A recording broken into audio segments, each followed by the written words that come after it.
جو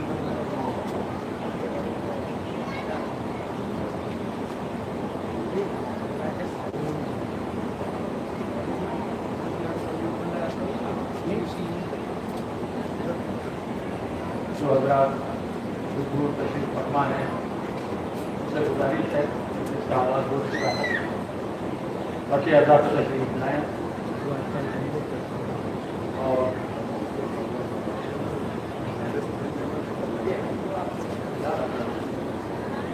آئیے تھوڑا آگے آگے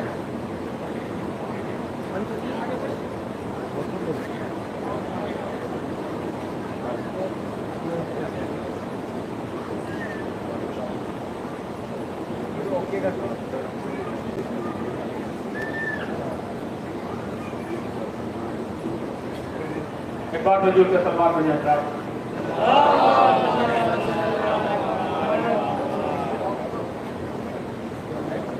مطلب اور ایک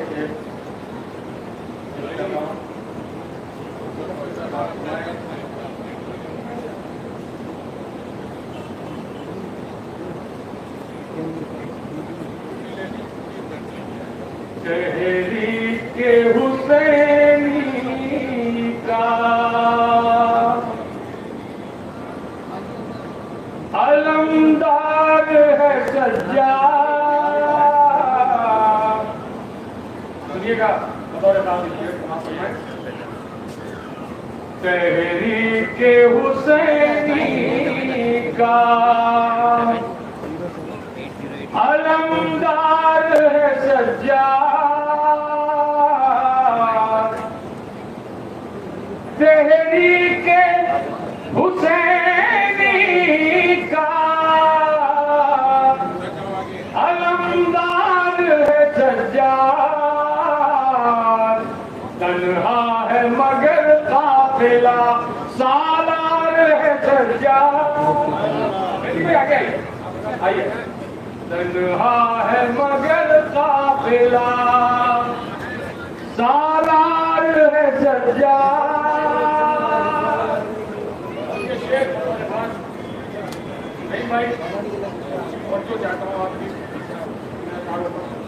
تنہا ہے مگر قافلہ سالار ہے سجاد،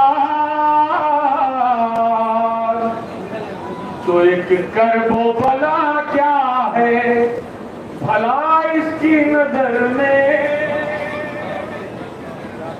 ایک کرب و بلا کیا ہے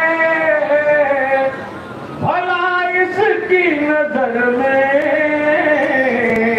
سو کرب و بلا کے لیے تیار ہے سجاد، کرب و بلا کے لیے تیار ہے سجاد، ایک سلوات دیجیے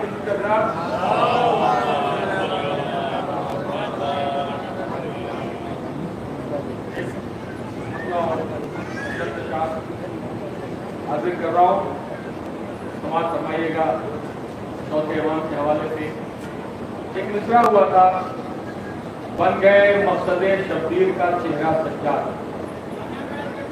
بن گئے مقصد شبیر کا چہرہ سجاد، بطور خاص مسئلہ حاضر کر رہا ہوں، فکر انسان سے ہے بالا تیرا رتبہ سجاد،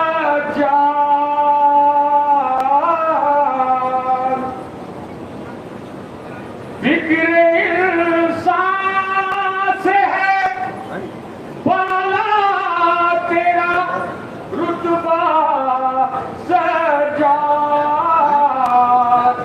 ہے نمازوں کا قصیدہ تیرا سجدہ سجاد، ہے نمازوں کا قصیدہ تیرا سجدہ سجاد، یہ شعر بطور خاص سمجھیے گا کہ خوف انکار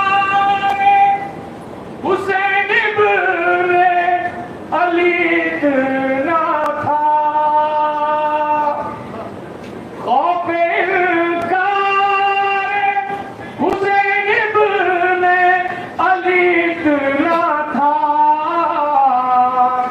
پھر ہوا ہی نہیں بیعت کا تقاضا سچا، پھر ہوا ہی نہیں بیعت کا تقاضا سچا۔ اور یہ پیچھے بطور خاص اکثر صاحب شعر کو سنیے گا، رعایت ہے، بطور خاص سنیے گا کہ میری اس بات کی عیسیٰ بھی گواہی دیں گے۔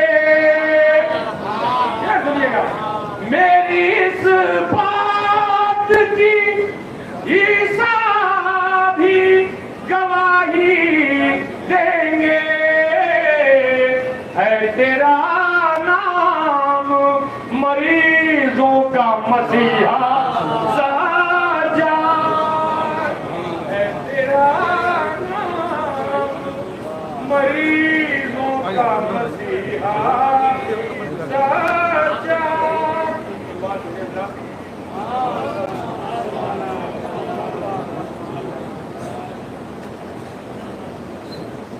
کھانا کھاتا ہے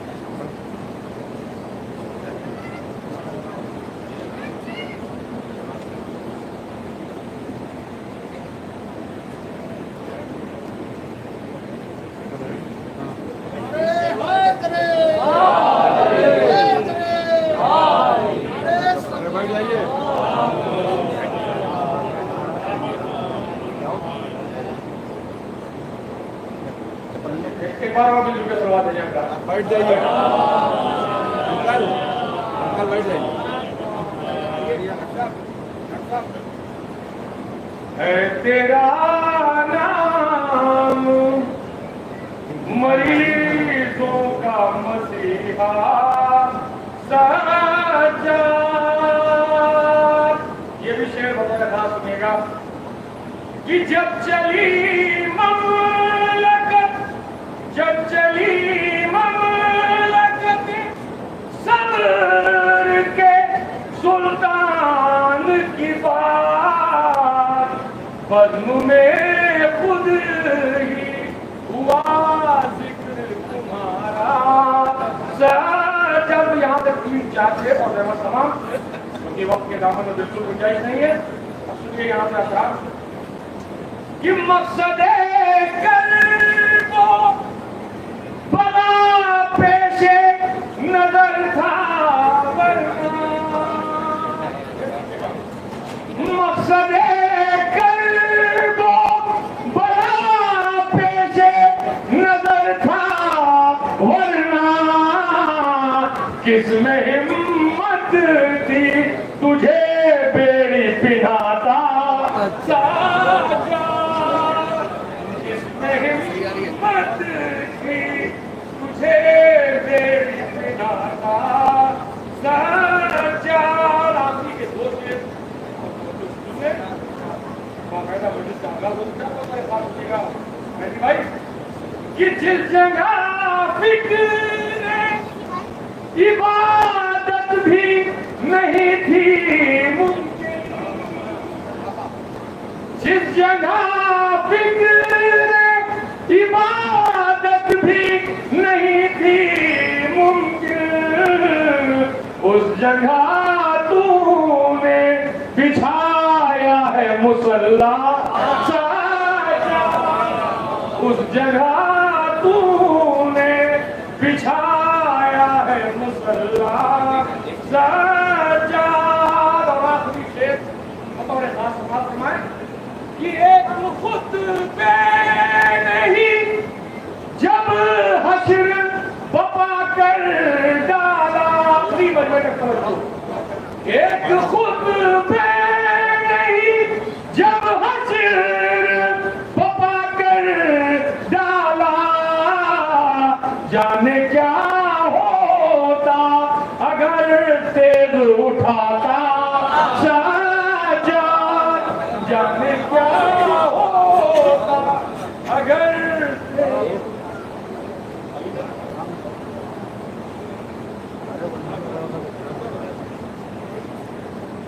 ہمارے